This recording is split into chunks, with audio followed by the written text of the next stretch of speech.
माँ जिंदगी का विश्वास होती है, माँ जीवन का संबल होती है, माँ जीवन का सहारा होती है, माँ जीवन की आस होती है, माँ जीवन का सार होती है। बच्चों के लिए माँ दुनिया है, भगवान है, सब कुछ होती है।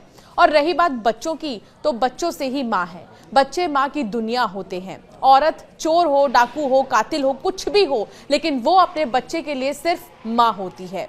मेरठ मामले में मुस्कान की 8 साल की बेटी पीहू जहां हर दिन उसे याद करके रो रही है, तो वहीं अब मुस्कान के चेहरे से मुस्कान गायब हो गई है। जेल में मुस्कान चीख चीख कर रो रही है। उसे अपनी बेटी पीहू की याद आ रही है। जी हां, पति सौरभ का कत्ल कर लाश के टुकड़े करने वाली मुस्कान जेल में रामायण सुन रही है। बैरक में एक बुजुर्ग महिला बंदी उसे रामायण सुना रही है। सोमवार को राम के जन्म की कहानी सुनते ही मुस्कान रोने लगी। उसको अपनी बेटी पीहू की याद आ गई। परिवार के लोग उससे मिलने नहीं आ रहे हैं। जेल में सुबह शाम रामायण पाठ होता है। मुस्कान रोज उसे सुनने जाती है। साहिल मुस्कान की आज न्यायिक हिरासत के 14 दिन पूरे हो जाएंगे। अब पुलिस उनकी रिमांड नहीं लेगी। पुलिस का कहना है कि हमारे पास हत्याकांड के पर्याप्त सबूत हैं, इसलिए रिमांड की जरूरत ही नहीं है। पुलिस ने रिमांड अर्जी दाखिल नहीं की है। जेल प्रशासन के मुताबिक जेल से ही उनकी वर्चुअली पेशी कराई जाएगी। तय है कि कोर्ट उनकी न्यायिक हिरासत को बढ़ा देगी। फिलहाल मुस्कान और साहिल जेल में ही रहेंगे।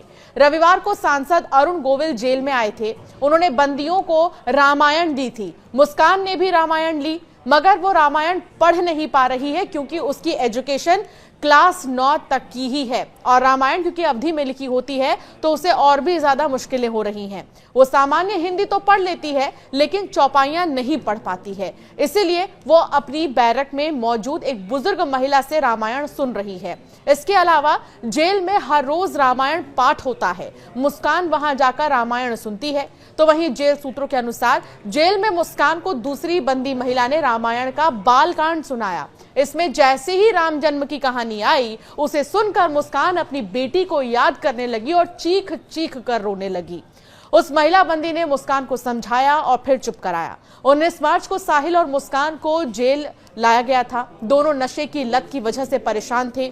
उनकी काउंसलिंग तक करानी पड़ गई थी, मगर अब धीरे धीरे दोनों नशा नहीं मांग रही हैं, ऐसा दावा जेल प्रशासन कर रहा है। फिलहाल 14 दिन के जेल में सिर्फ शुरुआती दिनों में दोनों नशा न मिलने के कारण बेचैन हो रहे थे।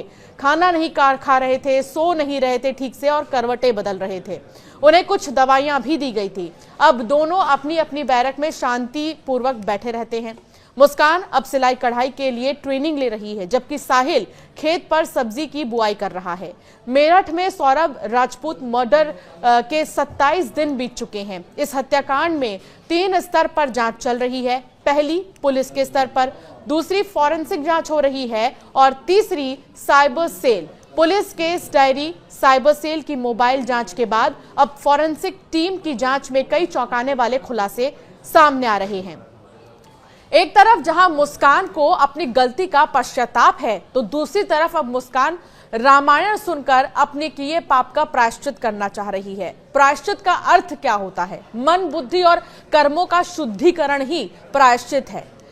अपने किसी व्यवहार, भूल, दोष या किसी भी तरह के किए गए को अगर आप याद करते हैं तो इससे होने वाला दुख या कष्ट पछतावा है, यानी कि आप इसको लेकर पछताते हैं। शास्त्रों के अनुसार प्रायश्चित एक ऐसा कार्य जिसके करने से मनुष्य के पाप छूट जाते हैं। लेकिन क्या आपको पता है, इस दुनिया में ऐसे घोर पाप भी हैं जिसकी आप लाख कोशिश कर लें प्रायश्चित की, तब भी उस पाप से आपको छूट नहीं मिलेगी। एक ऐसा ही पाप मेरठ की मुस्कान ने किया। मुस्कान ने अपने बॉयफ्रेंड के साथ मिलकर जो पाप किया, उसके बाद से तो मुस्कान की हर तरफ निंदा हो रही है। यहां तक कि जो नीला ड्रम है वो काफी तेजी से वायरल हो रहा है। अब तो पत्नी से लेकर प्रेमिका नीले ड्रम की धमकी देती नजर आ रही हैं। फिलहाल मुस्कान को न केवल अब अपने पति की मौत का दुख है, बल्कि बेटी की याद भी बहुत ज्यादा आ रही है, खासकर तब जब वो रामायण सुन रही है।